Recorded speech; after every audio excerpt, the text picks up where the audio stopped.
She had to tell the audience that she tips big because even she knows she sounds insufferable. Hey, I'm but at least I tip. This dame probably virtue signals on the toilet. But that's not the point here. While everybody else was trying to figure out how to survive as the government told us that breathing in public could kill us, Sunny was lolling around in her big house clicking on pictures of arugula while mixing Cocoa Puffs into her Haagen-Dazs. Oh, the oppression. I wonder if she wiped down the groceries herself or had her maid do it.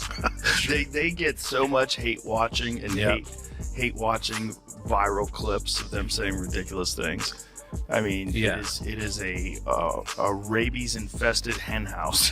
And at the same time, it seemed like the most interesting part was their audience seemed to be on my side. Everyone missed the genuine story except for Joe Rogan and Greg Gutfeld, who saw straight through Sunny Hostin's TV smile and tugged the curtain down like a narrative surprise. Nobody told Rogan to pack the brain bombs. Gutfeld delivered the laughter, and together they turn her professional manner into a jumble of punchlines. 1 minute she's providing scorching comments on The View, the next she's racing for the exit like the teleprompter was flipped upside down. What did they disclose? Oh, Sunny's forecast has just turned stormy. Hostin's obsession with race gets thrown back in her face. Today's video comes to us from Sunny Hostin. Sounds like a town. We're in Sunny Hostin. She was on PBS's Finding Your Roots, a show dedicated to researching celebrity ancestry. For context, Sunny is a staunch supporter of reparations and has made a fortune spewing nonsense about white privilege and racial justice.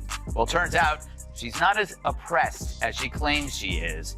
She's actually the descendant of slave owners from Europe. Sunny Hostin can discover the most inaccurate viewpoint in every scenario as if it were an Olympic sport. Honestly, if clueless confidence were a marketable skill, Sunny would be Forbes' Woman of the Year. But here's the real kicker. In a world full of experts, economists, cultural historians, and people with two functioning brain cells, Sunny manages to shout the loudest while making the least amount of sense. Enter Joe Rogan and Greg Gutfeld, two people who witnessed Hostin's most recent greatest hits reel of televised ignorance and decided that was enough. Saw you on The View. Yeah. Yeah, so that's been overwhelming my past couple days. Yeah, is that annoying? No. No? No, I mean, it's just, when I was on there, I really had no idea how it was going to land with the audience. So I just went in there, did my thing. I had no idea what to expect. I didn't know who Sunny Hostin was. I actually still really don't know. So I wasn't expecting necessarily for her to kind of try to ambush me in that way and attack my character in that way. Rogan, who has conversed with everyone from neuroscientists to flat earthers without ever exploding, from the sheer IQ discrepancy, was genuinely surprised that someone could turn being mistaken into a full-time TV career. Sunny Hostin has an unbreakable inclination to talk in moral absolutes as if she's standing on a mountaintop giving commands to the rest of the unwashed people, and Greg Gutfeld practically salivated at the opportunity to swan dive into the volcano of her hypocrisy. Let's start with the cheery host in Time Warp. Here's how she took the news. Roll it. Wow. I'm a little bit in shock. I just always thought of myself as Puerto Rican, half Puerto Rican. I didn't think I was, my family was originally from Spain and slaveholders. Yeah. So how are you feeling, my friend? I think it's actually pretty interesting that my husband and I have shared roots. Yeah. So I do appreciate that. And I think it's great for our children to know this information. I guess it's a fact of life. A parallel reality where yelling at everyone else and accusing them of oppressing women is considered activism. It's a magical realm where personal responsibility is oppression and smugness is a virtue, where disagreeing with her logic means you're either a bigot, a misogynist, or somehow funded by big hatred, and her daily goal appears to be converting every panel discussion into an interpretive dance of self-righteous ragga. Joe Rogan called it what it is. I guess it's a fact of life that this is how some people made their living, on the backs of others. Fact of life. Interesting change of tune. For more, we go to our chief Sunny Hostin correspondent for a reaction.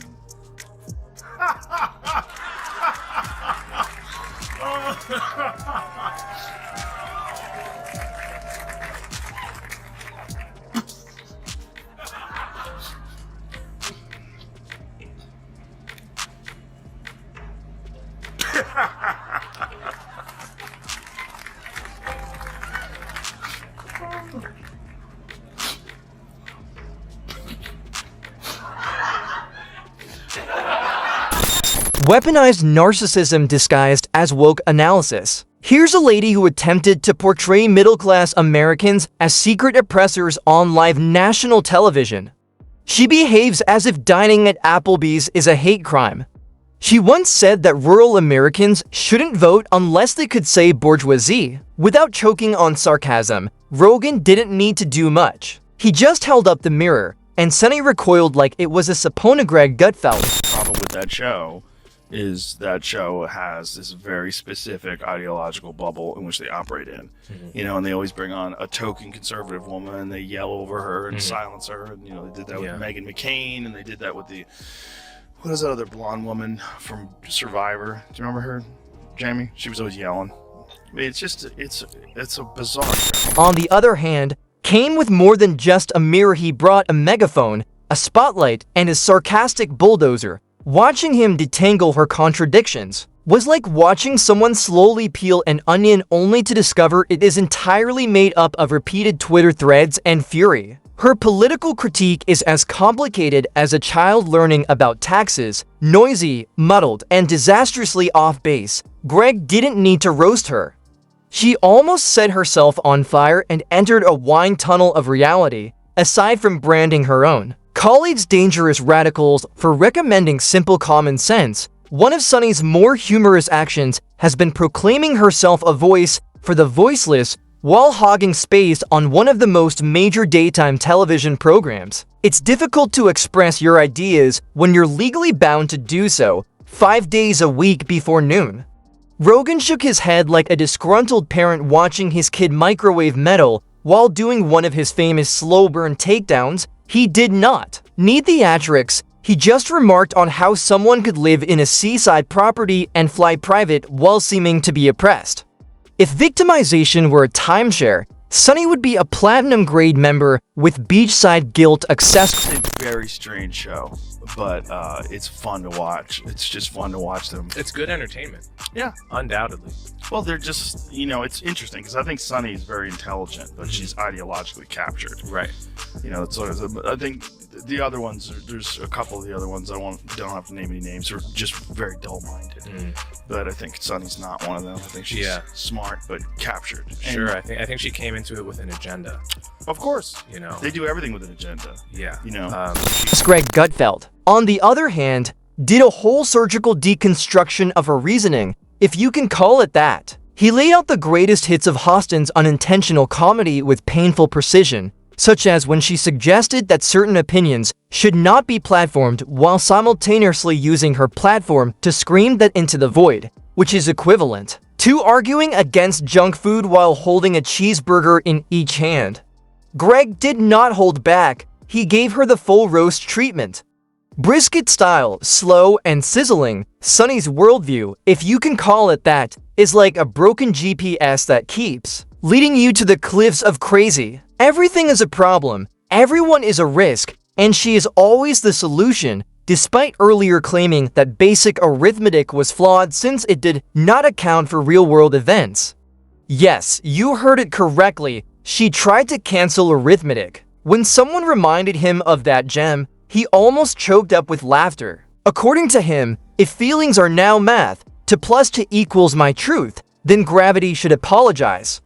Rogan's ability to roast someone without raising his voice is what makes it so terrible. He doesn't even need to insult her, he just repeats her arguments back slowly, as if he's discussing quantum physics to a turtle, and that's 10 times worse than a shoutfest. Meanwhile, Gutfeld was off to the races with Sunny's magical ability to twist any cultural problem into an incomprehensible pretzel of contradictions.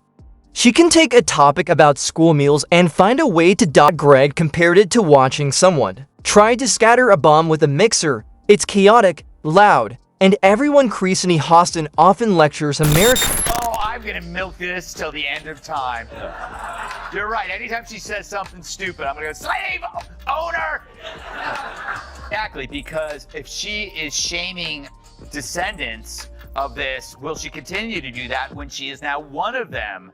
And it is funny. She's so wrapped up in identity and she had no idea who she was.